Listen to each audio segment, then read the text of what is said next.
Hi, hello friends, welcome back to our channel Explore with Keerthu. இன்னைக்கு நம்ம மவுத் அல்சருக்கான ஒரு home remedy தான் பார்க்க போகிறோம். மவுத் அல்சர் வந்து நிறைய ரீசன்ஸ்னாலையும் வரும் அண்ட் நிறைய டைப்ஸ்லேயும் வரும். ஸோ எங்கள் வீட்டில் வந்து என்னோடய அம்மாவுக்கு மவுத் அல்சர் வந்துச்சு இப்போ லாக்டவுனுக்கு அப்புறமா. ஸோ ஹாஸ்பிட்டலுக்கும் போக முடியல. அதனால நான் ஒரு சில ஹோம் ரெமெடிஸை ஃபாலோ பண்ணேன். அதெல்லாம் தான் நீங்கள் இந்த வீடியோவில் பார்க்க போகிறீங்க. ஸோ மவுத் அல்சர் வந்து இந்த மாதிரி தான் இருக்கும். நாக்கை சுற்றி இந்த மாதிரி ஃபுல்லாக புண்ணாக வரும். நாக்கோட ஓரத்தில் ஃபுல்லாக வெடிப்பாக வந்துடும். அண்ட் நான் நிறைய ட்ரீட்மெண்ட்ஸை ஃபாலோ பண்ணேன். எனக்கு ஒர்க் அவுட் ஆன ஒரு சில ட்ரீட்மெண்ட்ஸை நான் உங்கள் கூட ஷேர் பண்ணுறேன். இது இன்றைக்கி உங்களுக்கு யூஸ்ஃபுல்லாக இல்லைனாலும் என்னைக்காச்சும் மேபி யூஸ்ஃபுல்லாக இருக்கும். ஸோ இந்த வீடியோவை நீங்கள் ஸ்கிப் பண்ணாமல் பாருங்கள். இப்போ நம்ம வீடியோக்குள்ளே போகிறதுக்கு முன்னாடி நீங்கள் இன்னும் நம்ம சேனலை சப்ஸ்கிரைப் பண்ணலைன்னா கீழே இருக்க சப்ஸ்கிரைப் பட்டன் அமுக்கி பக்கத்துலேயே ஒரு பெல் ஐக்கான் இருக்கும், அதையும் டேப் பண்ணிங்க அப்படின்னா அதில் 3 ஆப்ஷன் கேட்கும். அதில் வந்து ஆல் அப்படிங்கிற ஆப்ஷனை செலக்ட் பண்ணி வச்சுக்கோங்க. ஸோ தட் நான் எப்பப்பெல்லாம் வீடியோஸ் போடுறேனோ அப்பப்பெல்லாம் உங்களுக்கு ஒரு நோட்டிஃபிகேஷன் வந்துடும்.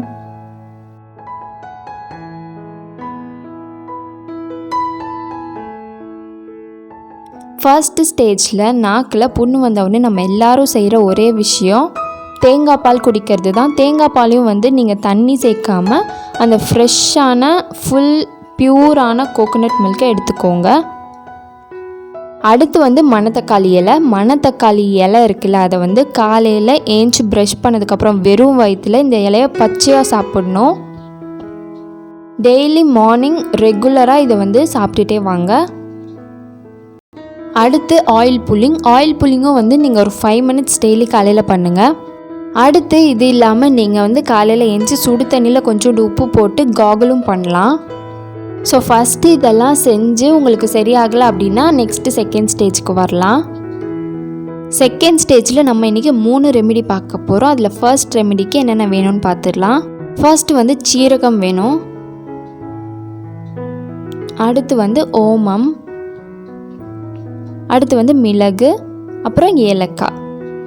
இதோட அளவு வந்து சீரகம் வந்து நீங்கள் 2 பங்கு எடுத்தீங்க அப்படின்னா மற்ற 3 வந்து 1 பங்கு எடுக்கணும். இப்போது நான் இதை செய்யறதுக்கு நான் ஒரு எம்டி தாளிக்கிற கரண்டி எடுத்துக்கிறேன். நீங்கள் வந்து ஒரு பெரிய கடாய் கூட எடுத்துக்கலாம். நான் வந்து ஒரு சின்ன பேட்ச் செய்கிறேன் அப்படிங்கிறதுனால இந்த தாளிக்கிற கரண்டிலே செஞ்சு முடிச்சிடுறேன். ஃபர்ஸ்ட் வந்து சீரகம் நான் ஒரு அளவான ஸ்பூன் வச்சுக்கிறேன். அந்த ஸ்பூனில் தான் வந்து ஃபுல்லாக அளந்து போட போகிறேன். நீங்கள் வந்து ஃபஸ்ட்டு எதில் அளக்குறீங்களோ அதிலே வந்து ஃபுல்லாக அளந்துக்கோங்க. ஃபஸ்ட்டு 2 ஸ்பூன் சீரகம் போட்டு இந்த மாதிரி நல்லா வறுத்துக்கலாம். வறுத்து ஒரு எம்டி மிக்சியில் போட்டுக்கலாம். மிக்சி ட்ரையாக இருக்கா அப்படிங்கிறத என்ஷூர் பண்ணிக்கோங்க. ஏன்னா இதை நம்ம ரொம்ப நாள் ஸ்டோர் பண்ணி வைக்க போகிறோம். ட்ரையாக இருந்துச்சு அப்படின்னா ரொம்ப நாள் கெட்டு போகாமல் இருக்கும். அடுத்து வந்து அதே அளந்த ஸ்பூனில் வந்து 1 ஸ்பூன் அளவு மிளகு போட்டு நல்லா வறுத்து எடுத்துக்கலாம். மிளகை வறுக்கும் போது கொஞ்சம் கேர்ஃபுல்லாக வருங்க. மிளகு கொஞ்சம் ஹீட் ஆனதுக்கப்புறம் லைட்டாக வெடிக்க ஆரம்பிக்கும். அந்த மாதிரி வெடிக்கிற ஸ்டேஜ்லேயே வந்து நீங்கள் இதை வந்து அந்த மிக்சியில் ட்ரான்ஸ்ஃபர் பண்ணிக்கலாம். இதை வந்து நீங்கள் டைரெக்டாக மிக்சிலையும் ட்ரான்ஸ்ஃபர் பண்ணிக்கலாம், இல்லாட்டி ஒரு பிளேட்டில் போட்டு ஆற விட்டுக்கலாம். நெக்ஸ்ட்டு வந்து 1 ஸ்பூன் அளவு ஓமம், இதையும் வந்து நல்லா வறுத்துட்டு இது லைட்டாக கலர் சேஞ்ச் ஆகிறப்போ எடுத்து மிக்சியில் போட்டு. அடுத்து வந்து 1 ஸ்பூன் அளவு ஏலக்காய் போட்டு நல்லா வறுத்துக்கலாம். ஏலக்காய் வந்து இந்த ஒரு லேகியத்துக்கு நல்ல ஒரு ஃப்ளேவர் அண்ட் ஸ்மெல் அண்ட் டேஸ்ட்டும் கொடுக்கும். இதையும் மிக்சியில் ட்ரான்ஸ்ஃபர் பண்ணி கொஞ்ச நேரம் ஆற விட்டுறலாம். நல்லா ஆறினதுக்கப்புறம் இதை அரைச்சி எடுத்துடலாம். ஸோ அரைச்சதுக்கப்புறமா உங்களுக்கு வந்து இந்த ஒரு டார்க் ப்ரௌன் கலரில் இருக்கும். இதை வந்து நீங்கள் ஒரு ஏர்டைட் கண்டெய்னரில் போட்டு ஸ்டோர் பண்ணிக்கலாம். இது வந்து ரூம் டெம்பரேச்சரில் கெட்டு போகாமல் இருக்கும். நெக்ஸ்ட்டு வந்து அதே மிக்சியில் நான் கொஞ்சோண்டு பனங்கல்கண்டு போட்டு நல்லா அரைச்சிக்கிறேன். ஸோ இப்போ வந்து அரைச்சதுக்கப்புறமா இப்படி தான் இருக்குது. இப்போ நம்ம ரெடி பண்ணி வச்சுருக்க அந்த பனங்கல்கண்டு பவுடரையும் நீங்கள் ஒரு ஏர்டைட் கண்டெய்னரில் ஸ்டோர் பண்ணி வச்சுக்கலாம் ரூம் டெம்பரேச்சர்லேயே. அண்ட் நம்ம வந்து ஏலக்காய் அப்புறம் சீரகம் இது எல்லாத்தையும் அரைச்சி வச்சோம்ல, அதையும் வந்து நீங்கள் ஒரு ஏர்டைட் கண்டெய்னரில் ஸ்டோர் பண்ணி வச்சுக்கலாம். கெட்டு போகாமல் இருக்கும் ரூம் டெம்பரேச்சர்லேயே. நெக்ஸ்ட்டு வந்து லேகியம் செய்யறதுக்கு நான் ஒரு எம்டி கடாயை நல்லா ஹீட் பண்ணிக்கிட்டு ஃபஸ்ட்டு பனங்கல்கண்டு வந்து 4 ஸ்பூன் போட்டு அது மூழ்கிற அளவுக்கு தண்ணி ஊற்றி நல்லா கொதிக்க வச்சுக்கலாம். ஸோ இதை வந்து நல்லா கொதிக்க விட்டுருங்க. இது நல்லா கொதித்து இது ஒரு கம்பி பதம் அளவுக்கு நல்லா கொதித்து வரும். அப்போ வந்து நம்ம அந்த மசாலாலாம் அரைச்சி வச்சுருக்கோம்ல அந்த பவுடரை வந்து ஆட் பண்ணிக்கலாம். நடுவில் வந்து இந்த மாதிரி நல்லா கலக்கி விட்டுட்டே இருங்க. ஸ்டவ்வை வந்து ஹைலே வச்சுக்கோங்க.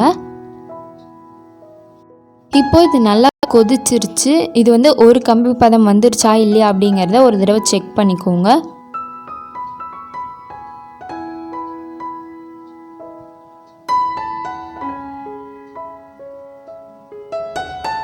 இப்போது நெக்ஸ்ட்டு வந்து நம்ம இந்த மசாலா பவுடர் ஆட் பண்ணணும். நம்ம ஆல்ரெடி 4 ஸ்பூன் ஆஃப் பனங்கல்கண்டு பவுடர் ஆட் பண்ணியிருக்கோம். அதுக்கு வந்து 2 ஸ்பூன் ஆஃப் இந்த பவுடர் வந்து கரெக்டாக இருக்கும். ஸோ இந்த மாதிரி ஃபுல்லாக கலந்து இது நல்லா கலந்ததுக்கப்புறமா இது ஃபுல்லாக கொதிக்க விட்டிங்க அப்படின்னா கடைசியாக வந்து இது கடாயிலையும் ஒட்டாமல் ஒரு ஸ்டேஜ் வரும். ஸோ உங்களுக்கு பார்த்தா தெரியும்னு நினைக்கிறேன். அப்போ வந்து ஒரு 2 ஸ்பூன் அளவு நெய் ஊற்றி இதை ஃபுல்லாக கலக்கி விட்டு நீங்கள் வந்து ஸ்டவ் ஆஃப் பண்ணிடலாம்.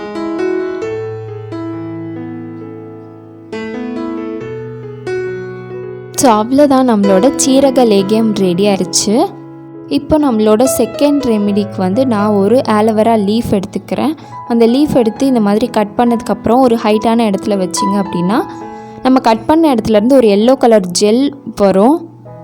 ஒரு 1/2 அன் ஹவருக்கு அப்புறம் அந்த ஜெல்லெல்லாம் வடிஞ்சதுக்கப்புறம் நம்ம இதை யூஸ் பண்ணலாம்.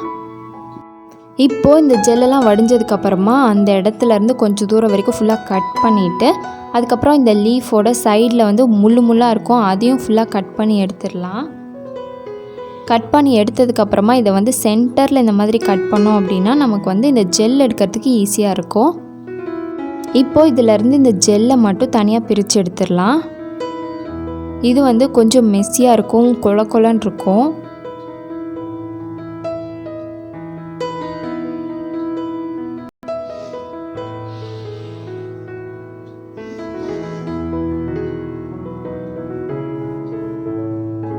இப்போது நம்ம தனியாக எடுத்து வச்சுருக்க இந்த ஜெல் வந்து இந்த மாதிரி தான் ஃபுல்லாக கொல கொலன்னு ஜெல்லி மாதிரி இருக்கும். இப்போ வந்து இதை நல்லா வாஷ் பண்ணிக்கோங்க. எந்த அளவுக்கு வாஷ் பண்ண முடியுமோ அந்தளவுக்கு நல்லா வாஷ் பண்ணிக்கோங்க.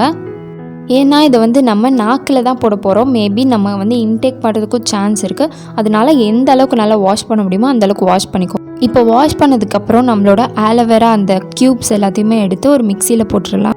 இப்போ வந்து நல்லா அரைச்சதுக்கப்புறம் இந்த அளவுக்கு ஒரு ஜெல் ஃபார்மில் கிடைக்கும் நமக்கு, லிக்விட் ஜெல்லில். நெக்ஸ்ட்டு நம்மளோட மெயின் மோஸ்ட் இம்பார்ட்டன்ட் இன்க்ரீடியண்ட் வந்து கடுக்காய் பவுடர்.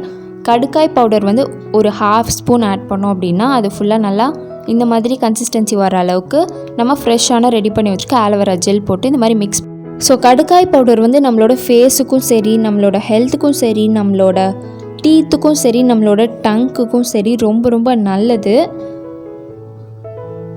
ஸோ இப்போ வந்து இந்த ஒரு ஜெல் ஃபார்மில் ரெடி ஆயிடுச்சு நமக்கு. ஸோ அவ்வளோதான், நம்மளோட செகண்ட் ரெமடியும் முடிஞ்சிருச்சு. அண்ட் நான் வந்து ஃபஸ்ட்டு சீரக லேகியம் செஞ்சோம்ல, அதையும் வந்து எப்படி யூஸ் பண்ணணும்னு சொல்லலை, இதையும் வந்து நான் எப்படி யூஸ் பண்ணணும் அப்படிங்கிறத சொல்லலை. இப்போ நம்ம வந்து தேர்ட் ரெமெடி எப்படி பண்ணுறதுன்னு பார்த்துட்டு மொத்தமாக எப்படி யூஸ் பண்ணுறதுன்னு சொல்கிறேன்.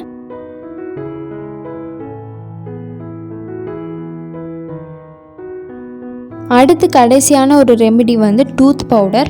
இதுக்கு வந்து ஒரு ஸ்பூன் அளவு கடுக்காய் பவுடர் எடுத்தீங்க அப்படின்னா அதில் வந்து 2 பிஞ்ச் ஆஃப் இந்து உப்பு, அதாவது பிங்க் சால்ட்டுன்னு சொல்லுவாங்க, அதை சேர்த்து நல்லா கலந்துக்கோங்க. ஸோ அவ்வளோதான், நம்மளோட தேர்ட் ரெமெடியும் ரெடி ஆயிடுச்சு. இது எப்படி யூஸ் பண்ணுறது அப்படிங்கிறத நெக்ஸ்ட்டு பார்க்கலாம் வாங்க. ஓகே, ஃபஸ்ட்டு வந்து நம்ம சீரக லேகியம் பார்த்தோம். சீரக லேகியம் வந்து நீங்கள் எப்போ வேணால் சாப்பிட்லாம். காலையிலேருந்து நைட்டு வரைக்கும் ஒவ்வொரு ஸ்பூனாக அப்பப்போ எடுத்து சாப்பிட்டுக்கிட்டே இருங்க. இதுதான் வந்து ஃபர்ஸ்ட் சீரகப்பொடி வந்து யூஸ் பண்ணுற ஒரு மெத்தட். செகண்டு வந்து அந்த ஒரு ஜெல் ஃபார்மில் கடுக்காய் அண்ட் ஆலோவேரா ஜெல்லை வந்து நம்ம மிக்ஸ் பண்ணி வச்சுருந்தோம். அதை வந்து நீங்கள் தூங்கிறதுக்கு முன்னாடி, நீங்கள் வந்து மதியம் தூங்குறீங்கன்னாலும் பரவாயில்ல, நைட்டு தூங்குறீங்கன்னாலும் பரவாயில்ல, தூங்கிறதுக்கு முன்னாடி வந்து உங்களோட நாக்கு ஃபுல்லாக அதை வந்து லைட்டாக அப்ளை பண்ணிடுங்க. இதை வந்து டெய்லி ஒரு தடவை செஞ்சுக்கோங்க, இந்த கடுக்காய் அண்ட் ஆலோவேரா ஜெல். ஏன்னா ஆலோவேரா ஜெல் வந்து ரொம்ப நாளைக்கு தாங்காது, ஸோ சீக்கிரமாக கிட்ட போயிடும். டெய்லி செஞ்சுக்கோங்க ஃப்ரெஷ்ஷாக. நெக்ஸ்ட்டு தேர்டு வந்து டூத் பவுடர், கடுக்காய் டூத் பவுடர். கடுக்காய் டூத் பவுடர் வந்து நீங்கள் டெய்லி காலையில் ஏஞ்சதுக்கு அப்புறமா இதை வச்சு ப்ரஷ் பண்ணுங்கள். ப்ரஷ் யூஸ் பண்ணாதீங்க. ப்ரஷ் யூஸ் பண்ணிங்க அப்படின்னா உங்களோட டங்க் வந்து மேபி டேமேஜ் ஆகிறதுக்கு சான்ஸ் இருக்குது. ஏற்கனவே அது ரொம்ப வந்து சென்சிட்டிவாக இருக்கும். ஸோ வந்து ப்ரஷ் யூஸ் பண்ணாமல் உங்களோட கையிலேயே வந்து ப்ரஷ் பண்ணுங்கள் அந்த கடுக்காய் டூத் பவுடர் வச்சு.